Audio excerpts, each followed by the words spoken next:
সারাটা জীবন পাপ করে থাকলেও একটা বার দাঁড়িয়ে খালি বলেন আল্লাহ আস্তাগফিরুল্লাহ ওয়া আতুবু ইলাইহি, মন থেকে বলেন আল্লাহ আমি ভুল করেছি, আল্লাহ আমাকে মাফ করুন। এক মুহূর্তের মধ্যে আল্লাহ পাক আপনার সমস্ত গুনাহগুলোকে নেকিতে পরিবর্তন করে দিবেন ইনশাআল্লাহ। যিনি আপনাকে ছাড়া জান্নাতে যাবেন না, যিনি জান্নাতে না গেলে জান্নাতের দরজা খোলা হবে না, যিনি পুল সিরাতের মতো জায়গাতেও ইয়া নাফসি বলবেন না, বলবেন ইয়া উম্মতি ইয়া উম্মতি, তিনি একমাত্র ব্যক্তি যাকে কবরে দেখানো হবে আপনাকে আমাকে। তিনি একমাত্র ব্যক্তি যিনি অঝর নয় না আমাদের জন্য কেঁদেছেন রাতের বেলা আল্লাহর কাছে, যিনি হাউজে কাউসারে থাকবেন আমাদের জন্য, যেটা আমরা পানি পান করতে পারি।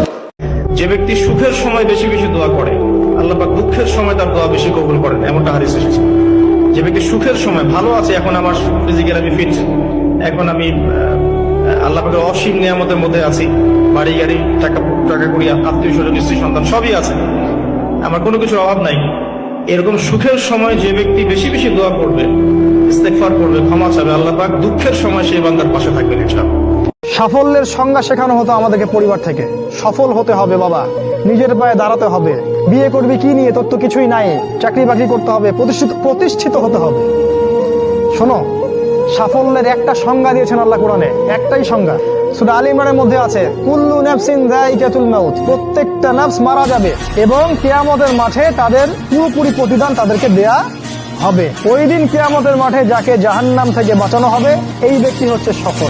এই জন্য আমি বারবার আপনাদেরকে মনে করে একটা কথা, আমার জীবন থেকে উপলব্ধি করি একটা কথা, যে একমাত্র আল্লাহ ছাড়া এই পৃথিবীতে এবং পরকালে আমাদের আপন বলে কেউ নাই। বাকি সবাই সবার স্বার্থের জন্য আছে।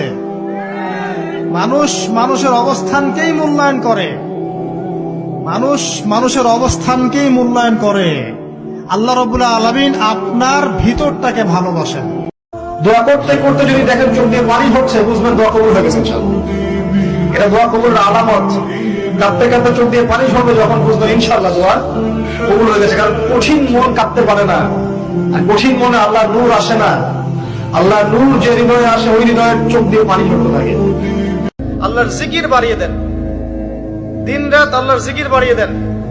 সুবহানাল্লাহ পড়তে থাকেন, হাঁটতে হাঁটতে আলহামদুলিল্লাহ পড়তে থাকেন, আল্লাহু আকবার পড়তে থাকেন, লা হাওলা ওয়ালা কুওয়াতা ইল্লা বিল্লাহ পড়তে থাকেন, আস্তাগফিরুল্লাহ ওয়া আতুবু ইলাইহি পড়তে থাকেন, সুবহানাল্লাহি ওয়া বিহামদিহি সুবহানাল্লাহিল আযীম পড়তে থাকেন, দরুদ শরীফ পড়তে থাকেন, আল্লাহর জিকির বাড়িয়ে দেন।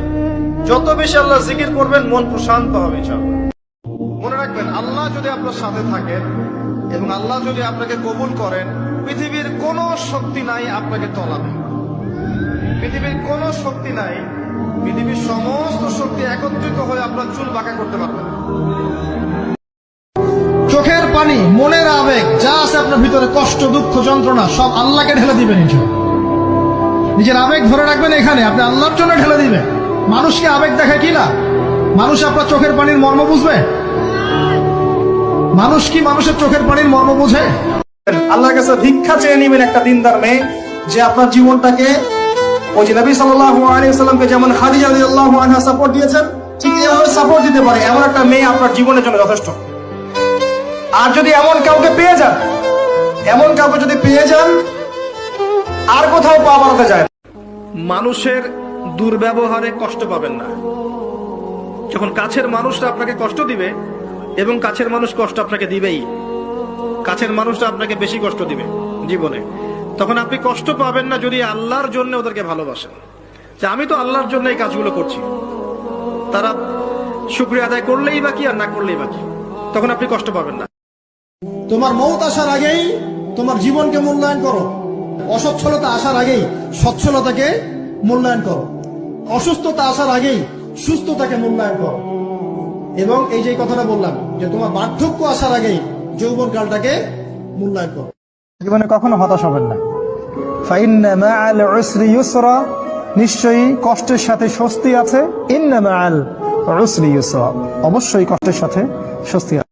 অতীতে কি হয়েছে ভুলে যান।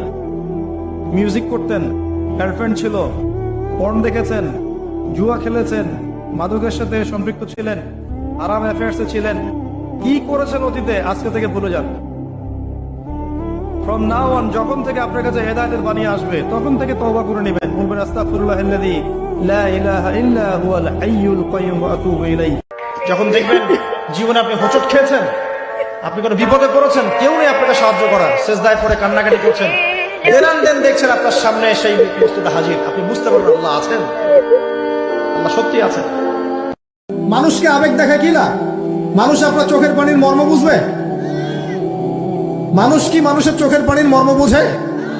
আপনার পিতা যদি মারা যায়, আমার কাছে এসে দোয়া চান কান্নাকাটি করে, আমি দোয়া করতে পারবো, কিন্তু আমি কিন্তু আপনার ফিলিংসটা বুঝতে পারবো না। আপনার অনুভূতি কে বুঝতে পারবে? আল্লাহ পাক আপনার ঘাড়ের রগের চেয়েও কাছে আছেন। সুবহানাল্লাহ। মানুষকে আবেগ দেখা কি না?